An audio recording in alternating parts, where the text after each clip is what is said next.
ఓం నమ శివాయ, శ్రీమాత్రే నమః.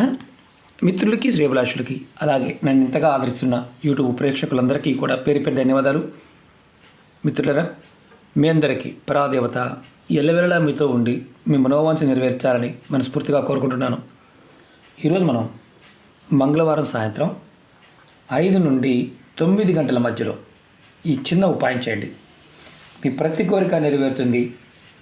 అలాగే మీరు కోరుకున్న ఇల్లు కొనగలుగుతారు. ఈ ఉపాయం చేయడం వల్ల మీకు అద్దింటిలో ఉండి సొంత ఇల్లు కావాలి అని సంవత్సరాల నుంచి అనుకునే వారికి మంచి మార్గాలు కనిపిస్తాయి. అంటే ఇల్లు కొనుక్కునే అవకాశాలు, మార్గాలు కనిపిస్తాయి. అలాగే మీరు డబ్బులు అప్పుగా ఇచ్చారు, ఆ డబ్బులు మీకు ఇవ్వకుండా మిగతా వాళ్ళు ఇబ్బంది పెడుతున్నారు. అంటే స్నేహితులకు కావచ్చు, కుటుంబ సభ్యులకు కావచ్చు.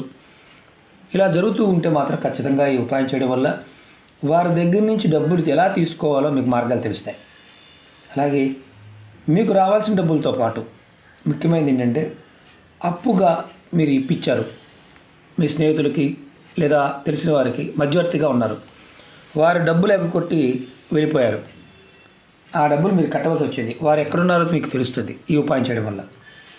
అలాగే మీ మీద కోర్టు కేసులు ఉండి అనవసరమైన గొడవల్లో మీకు సంబంధం లేకుండానే ఇరుక్కుపోయి కోర్టులో కేసులుండి ఆస్తిపరంగాను, అంటే కొంచెం సామాజికమైన గొడవల్లోనూ ఇలాంటి వాటిలో ఉన్న ఈ ఉపాయం చేయడం వల్ల వాటి నుండి బయటపడే మార్గాలు తెలుస్తాయి. ఇంకొకటి అన్నిటికంటే ముఖ్యమైనది ఏంటంటే, మీ జాతకంలో కుజగ్రహ దోషాలు, శని దోషాల నుండి బయటపడే మార్గాలు తెలుస్తాయి.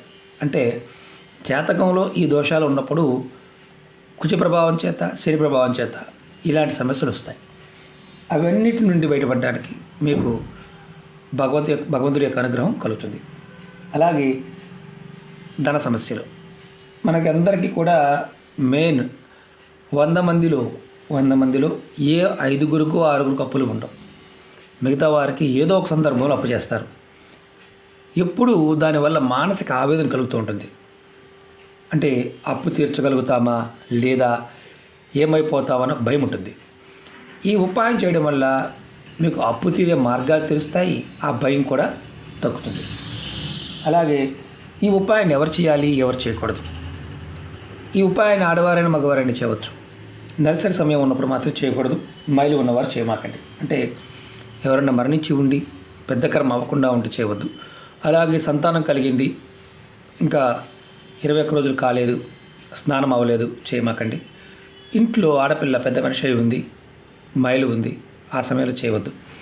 అలాగే ఇంట్లో ఎవరైనా అంటే నెలసరి ఉన్నవారు కాకుండా వేరే వాళ్ళు చేసుకోవచ్చు అంటే చేసుకోవచ్చు. అంటే ఇంట్లో ఒకరికి నెలసరి ఉంది, ఈ ఉపాయం చేయవచ్చా చేయకూడదు అని ఉంటుంది.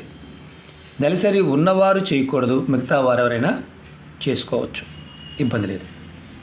అలాగే ఈ ఉపాయానికి కావాల్సిన పదార్థాలు మీకు రెడ్ కలర్ క్లాత్ లేదా రెడ్ కలర్ పేపర్, ఇలాంటి పేపర్ అయినా పర్వాలేదు. నేను చూపిస్తున్నాను కదా, ఇలాంటి పేపర్ అయినా పర్వాలేదు, లేదంటే క్లాత్. సింధూరం, నెయ్యి కావాలి, ఆవు నెయ్యి కావాలి. ఇక్కడ ఆవు నెయ్యి కానీ లేదా నువ్వుల నూనె కానీ ఈ రెండిట్లో ఏదైనా వాడుకోవచ్చు. సింధూరము, ఆవు నెయ్యి కానీ, నువ్వుల నూనె కానీ, లేదా ఎర్రటి పేపర్ కానీ ఎర్రటి క్లాత్ కానీ కావాలి. ఈ ఉపాయాన్ని మీరు సాయంత్రం, అంటే మంగళవారం సాయంత్రం మీకు ఖచ్చితంగా గుర్తుంచుకోండి, 5 గంటల నుండి 9 గంటల మధ్యలో మాత్రమే చేయండి. ముందు కానీ వెనక్కి కానీ చేయవద్దు. ఎందుకంటే ఇది మీ మనసులో ఉన్న కోరికలు నెరవేర్చే ఉపాయం కాబట్టి. మీరు ఈ ఉపాయాన్ని సాయంత్రం సమయంలో చేస్తున్నారు. మీ ఇంట్లో మీరు పూజ చేసే ప్రదేశంలో కానీ లేదంటే ఆంజనేయ స్వామి గుడిలో ఈ ఉపాయం చేయవచ్చు. ఎలా చేయాలి, ఏ విధంగా చేసి చూపిస్తాను. ఒక చిన్న మంత్రం ఉంటుంది. మీరు ఈ పదార్థము ఇవి దొరికితేనే చేయండి, లేదంటే ఉపాయాన్ని చేయమాకండి. ఎలా చేయాలి నేను చూపిస్తాను, ఆ విధంగా చేయండి. అలాగే మీకు ఈ వీడియో నచ్చినట్లయితే లైక్ చేయండి, ఛానల్ని సబ్స్క్రైబ్ చేసుకోండి, పక్కనే ఉన్న గంట సింబల్ని యాక్టివేట్ చేసుకోండి. మీకు నచ్చితే 10 మంది మిత్రులకి షేర్ చేయండి. అలాగే చాలామంది మిత్రులు అనేక రకాల సమస్యల గురించి అడుగుతున్నారు. మన ఛానల్లో ఉన్న వీడియోస్లోకి వెళ్ళండి లేదా ప్లేలిస్ట్లోకి వెళ్ళండి. నేను వీడియో డిస్క్రిప్షన్లో కొత్త ఛానల్ లింక్స్ ఇచ్చాను, ఫేస్బుక్ లింక్ కూడా ఇచ్చాను. అలాగే ప్లేలిస్ట్, మనకి ఏదైతే ఛానల్ మీరు వీడియోలు కావాలని అడుగుతున్నారో ప్లేలిస్ట్ లింక్ కూడా వీడియో డిస్క్రిప్షన్లో పెడతాను. ఆ లింక్ ఓపెన్ చేస్తే మీకు మొత్తం అన్ని వీడియోలు వచ్చేస్తాయి. అలాగే రెండోది ఏంటంటే ఏదైనా ఉపాయం చేస్తున్నప్పుడు నమ్మకం విశ్వాసంతో ప్రయత్నించండి. నమ్మకం లేకపోతే పొరపాటును కూడా ప్రయత్నం చేయవద్దు. అలాగే పదార్థము దొరకకపోయినా, సమయం దొరకకపోయినా, అంటే ఆ సమయానికి చేయలేకపోయినా ప్రయత్నం చేయమాకండి. మీరు ఏది చేయగలుగుతారో అది మాత్రమే ప్రయత్నం చేయండి. ఈ ఉపాయాన్ని మీరు మీ ఇంటి దగ్గర చేయవచ్చు. అంటే మీ ఇంటి దగ్గర ఆంజనేయ స్వామి పటం ఏదన్నా ఉంటే ఆ పటం ముందు చేయవచ్చు. లేదంటే ఆంజనేయ స్వామి గుడి ఉంటే ఆంజనేయ గుడిలోకి వెళ్ళి కూడా చేయవచ్చు. ముందుగా మీరు ఏం చేస్తారంటే పేపర్ కానీ లేదంటే క్లాత్ కానీ, మీకు నేను మామూలుగా వైట్ పేపర్ మీద చూపిస్తాను, పెద్దగా చూపిస్తాను. ఈ క్లాత్ మీదైనా రాసుకోవచ్చు, నేను కనిపించడం కోసం పేపర్ మీద రాస్తాను. ముందుగా సింధూరం తీసుకోండి, ఆవని తీసుకోండి, ఈ రెండు, లేదంటే నువ్వుల నూనె. సింధూరాన్ని కలపండి, ఇలా పేస్ట్లా కలపండి.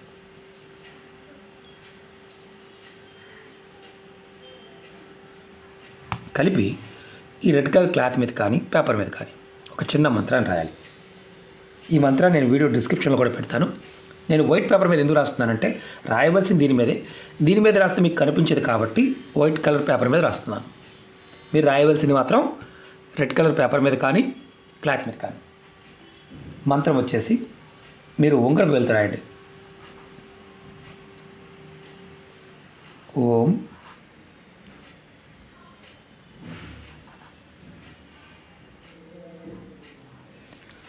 ఓం హం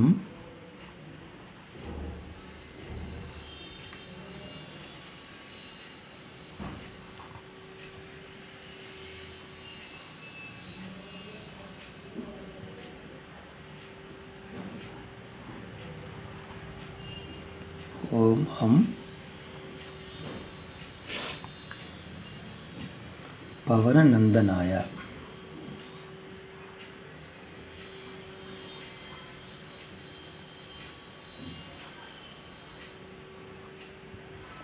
పవన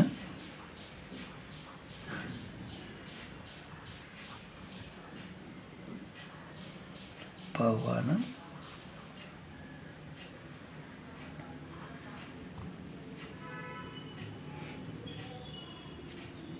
చాలా తేలికైన మంత్రం.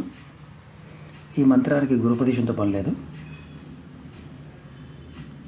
ఇది మీకు చూపించడం కోసం చేస్తున్నాను.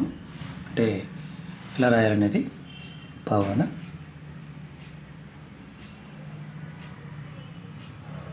చిన్నగా కూడా రాయవచ్చు, ఇబ్బంది ఏమి లేదు.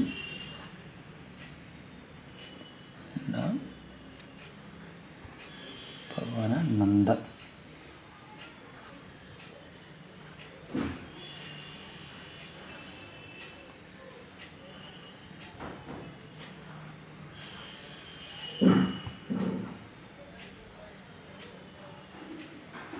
పవననంద నాయ.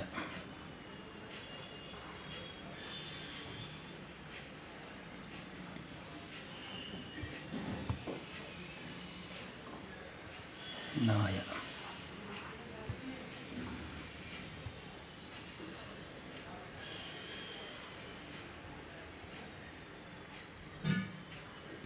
పవనందనాయ నమః.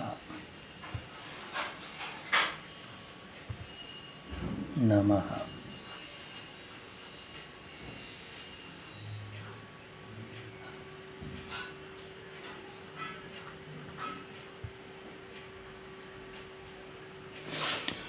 మరొకసారి మీకు చెప్తాను. ఓం హం పవననందనాయ నమః. ఈ మంత్రాన్ని నేను మీకు వీడియో డిస్క్రిప్షన్లో కూడా పెడతాను. మీరు ఈ మంత్రాన్ని చేత్తో రాయవచ్చు, పుల్లతో రాయవచ్చు. దీనికి కంపల్సరిగా రెడ్ కలర్ క్లాత్ కానీ రెడ్ కలర్ పేపర్ మాత్రమే వాడాలి. అది కూడా సింధూరంతో, నువ్వుల నూనె కానీ ఆవు నెయ్యితో మాత్రమే రాయాలి. మీకు చిన్నగా కూడా రాయవచ్చు, ఇబ్బంది ఏం లేదు. నేను మీకు రాసి చూపించాను. ఇప్పుడు ఏం చేయాలి? తర్వాత దీన్ని మీరు ఆంజనేయ స్వామి పట్టం ముందు పెట్టి మీరు నమస్కారం చేసుకోవాలి. దీన్ని గుర్తుంచుకోవాల్సిన, దేవాలయంలో పెడితే ఎలా చేయాలో చెప్తాను, అది కూడా చెప్తాను. ముందు ఇంట్లో ఉన్నప్పుడు మనం మామూలుగా స్వామివారి ముందు పెట్టి మీ మనసులో ఉన్న సమస్యలు వాటి నుండి బయటపడాలని కోరుకోండి. మీ కోరికలు త్వరగా నెరవేరాలని కోరుకోండి. ఒక్క రోజంతా ఈ పేపర్ని కానీ క్లాత్ని కానీ మీరు మీ దేవుడి దగ్గర పెట్టి ఉంచండి. రెండవ రోజు దేవుడి దగ్గర పెట్టిన పేపర్ని మీరు అంటే రెండవ రోజు అంటే మీరు మంగళవారం నైట్ చేశారు. అలాగే బుధవారం ఉదయం లేచిన తర్వాత స్నానాది కార్యక్రమాలను ముగించుకున్న తర్వాత మీరు ఈ పేపర్ని తీసుకువెళ్ళి దగ్గరలో ఎక్కడైనా రావి చెట్టు కానీ మర్రి చెట్టు కానీ ఏదైనా ఉంటే అక్కడ ఆ చెట్టు మొదల దగ్గర మట్టి తీసి మట్టిలో పెట్టేయండి. లేదా దీన్ని అంటే మామూలుగా మనకి ఈ పేపర్ని మనం రాసిన పేపర్ని పారే నీళ్ళలో కానీ అంటే ఏదైనా కాలువ కానీ చెరువు అలుగు కానీ మురుగు కాలువ కాదు అంటే పంట కాలువలు కానీ వీటిల్లో వదిలేయండి. ఒకవేళ మాకు అలా అవకాశం లేదు అంటే మీ దగ్గరలో ఉన్న ఆంజనేయ స్వామి గుడికి వెళ్ళండి. గుడిలో ఇలా అక్కడికి వెళ్ళి పేపర్ మీద రాసి స్వామివారి దగ్గర గుడిలో పెట్టేసి మీరు ఇంటికి వచ్చేయండి. గుడిలో పెట్టిన పేపర్కి మీరు దాన్ని చెట్టు దగ్గర కానీ లేదంటే పారే నీళ్ళలో కానీ పెట్టవలసిన అవసరం లేదు. అలాగే మీరు ఈ ఉపాయాన్ని ఎన్ని రోజులు చేయాలి అని అనుమానం ఉంటుంది. ఈ ఉపాయాన్ని ఒక్క మంగళవారం ఈ సమయంలో చేయండి. సంవత్సరంలో ఒక్క మంగళవారం ఒక్కరోజు చేస్తే ఈ ఉపాయం చేయడం వల్ల మీకు మనం ఇంతకుముందు చెప్పుకున్న సమస్యలు, సొంత ఇల్లు, అప్పులు, అలా కోర్టు కేసులు, కుజుడు, శని భగవానుడు ఇబ్బందులు ఏదైనా ఉన్నా వాటన్నిటి నుంచి బయటపడతారు. అలాగే మీకు ఈ వీడియో నచ్చినట్లయితే లైక్ చేయండి, ఛానల్ సబ్స్క్రైబ్ చేసుకోండి, పక్కనే ఉన్న గంట సింబల్ని యాక్టివేట్ చేసుకోండి, 10 మంది మిత్రులకి షేర్ చేయండి. ఓం నమః శివాయ, శ్రీమాత్రే నమః.